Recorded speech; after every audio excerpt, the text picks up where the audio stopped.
నేను ఇంత ముందు కూడా చెప్పా, పాపులేషన్ రావాలంటే విజయవాడలో నేను 10,000 రూపాయల అద్దెకి ఇల్లు తీసుకోగలను, 5,000 అద్దెకి కూడా నాకు ఇల్లు వస్తుంది.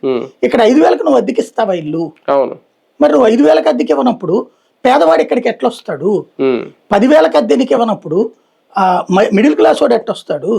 25,000 అద్దె అయినప్పుడు 25,000 జీతం సంపాదించే మిడిల్ క్లాస్ వాడు ఎక్కడికి వచ్చి ఏం బతుకుతాడు? 1,00,000 రూపాయలు సంపాదించేవాడు మాత్రం ఇక్కడ బతకాలి. 1,00,000 రూపాయలు సంపాదించేవాడికి ఎక్కడ ఉద్యోగం ఏముంటది? ఈ కంపెనీలో ఉంటది. ఈ కంపెనీలో ఉంటే వాడు 25,000 రూపాయలు అద్దె కట్టి 75,000 రూపాయలు వాడు ఖర్చు పెట్టుకోవాలి. వాడి బెనిఫిట్స్ ఎక్కడ ఉంటాయి? అక్కడ ఇంకేముంది ప్రపంచం? ఆ కొట్టు, ఆ వ్యవస్థ అది ఎదగాలంటే ఎట్లా ఉండాలా? హైదరాబాద్లో ఏముంటాయి? బోలెడు ఉంటాయి. బెంగళూరులో బోలెడు ఉంటాయి. చెన్నైలో బోలెడు ఉంటాయి. ఎందుకని? ఊరు అంత ఉంది కాబట్టి. నువ్వు ఊరు ఈడ్చిపెడితే అంతే 25 కిలోమీటర్లు లేకుండా చేసుకుంటే ఎట్లా సాధ్యం?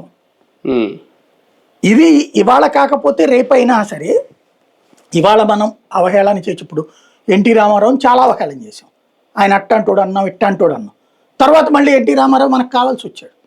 విజయవాడ గుంటూరుని ముందు విజయవాడ అని ముందు చెప్పి మళ్ళీ విజయవాడ మార్చి అమరావతి అంటే సరే, దాన్ని కూడా యాక్సెప్ట్ చేస్తున్నాం. విజయవాడని కూడా కలుపుతామంటే మళ్ళీ యాక్సెప్ట్ చేస్తున్నాం. గుంటూరుని కూడా కలుపుతామంటే మళ్ళీ యాక్సెప్ట్ చేస్తున్నాం.